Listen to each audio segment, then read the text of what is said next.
Hi guys, it's Maddie here. I'm introducing a new segment that I want to do time to time, and it's just going to be in energy forecast. Sometimes things are happening and it's hard to follow every single blog or newsletter about what's happening in the cosmos or around us. So I wanted to give you a quick little digestible hit of something just when there's a significant event happening. And this particular forecast is for the week ahead. And I thought it'd be perfect timing because we can celebrate, yay, Mercury has gone direct. We all have heard about Mercury being retrograde, and as a society, we're starting to kind of collectively talk about that more. With it can come a lot of let's say hashtag fake news around Mercury being retrograde. But, the biggest thing when Mercury goes retrograde, it's like a resting time for Mercury, and Mercury rules communication, it rules transportation and technology, and it just needs a little rest, and so it goes backwards. But then it means that all those things that it kind of rules can go a little wonky because no one's sort of monitoring them. So Mercury is not bad. I went in retrograde. It's not bad. It's not coming to hurt you. It just needs a little rest. And so this past Mercury retrograde, I really felt it. One day I just couldn't get anything done. I felt very blocked. I felt very anxious. And I remembered that when Mercury isn't retrograde, it's a time to rest. And it's a time to kind of look back and, review just some things maybe over the past few months that I might not have completed, projects, tasks, intentions that were still hanging out there.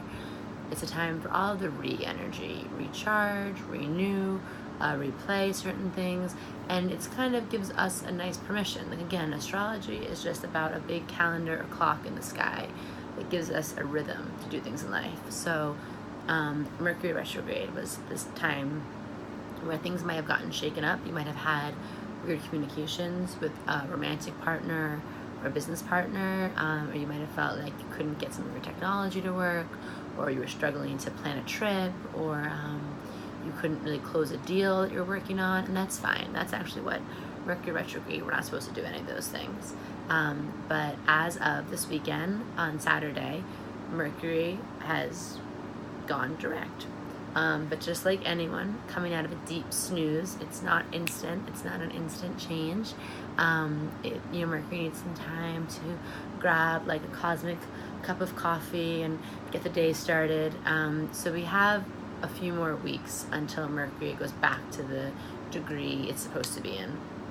But what's great is that now it's out of retrograde, so you can officially do certain things. You can have significant conversations, book travel plans, sign a contract, make a big purchase, go for all those things. But this time, this kind of in-between time, this sleepy waking up phase, is a great time to look at if you had any lessons during Mercury retrograde. Maybe you did jot them down, maybe you took note of them, and if you didn't, this could be a good time to think about how did the last 3 weeks, where did you feel blocked, where did you feel like things weren't in a flow, where did you feel like, oh, I could really be better with my communications on that front, or I should just pay more attention to this, and just sort of replay those past 3 weeks and think about a lesson you could have learned from that. Maybe it's to slow down more, maybe it's to be more organized, maybe it's to allow yourself some more margins of time when you're going place to place, maybe it's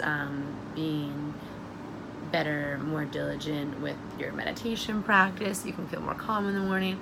Think about that lesson and just really write it down, because this time we have this kind of grace period, and then when Mercury goes direct, it's sort of inviting us to take the lessons that we learned and activate them and integrate them into our new current reality to kind of give us a boost so we can ascend. We all know we're in a process of major ascension, major growth as a collective, but it doesn't just happen overnight. We get these little cosmic moments where we have time to look, gather, reflect, change, so we can kind of rocket ahead to the next level. So I really encourage everyone to just kind of think about what the last 3 weeks look like, feel like, what was your day-to-day like, how are your relationships going, How did you feel emotionally? Did you feel anxious at all? Did you feel like certain things were slipping through the cracks? Just reflecting on those lessons is like really, really huge.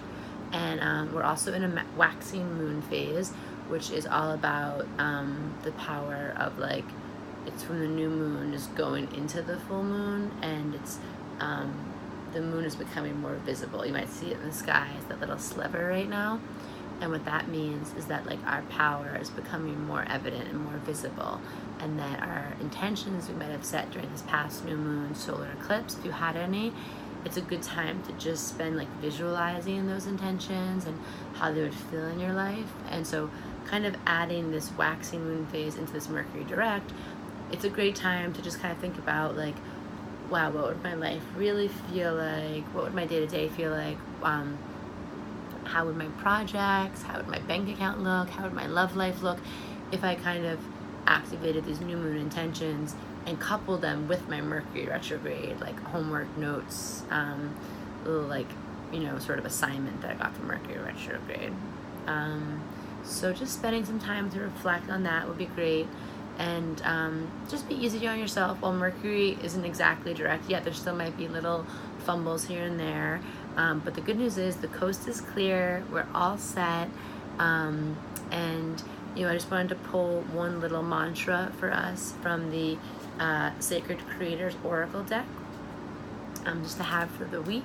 Have something to kind of close out this little energy forecast with as you all go forward and reflect on your new moon intentions you made last week, and also thinking about your Mercury retrograde lessons and how that's going to feel to integrate them when Mercury goes officially direct. So let's see what we have here. Beautiful. Okay, this is one of my favorite cards. I pull it a lot. It says stop, drop, and bliss. And this is a beautiful card that's very much about taking little pauses, sacred pauses to enjoy. I'm not going to read the whole meaning, but it says the essence of this card is to be here now, find joy, blend hobby and duty, commit to passionate self-love, connections with friends and family, exercise and self-care, nutrition, and light work or love. And it says bliss is badass. It can fuel just about anything. Tap into it and it can power your dreams. If you've been caught up in the hustle, feeling anxious, stressed, or worried about the future, it's time for a pause. Full stop. Drop into your yoga mat, drop into a movie night, drop into laughter. Seriously, your soul is asking for this. Pulling this card means we might have to pay more attention to our heart.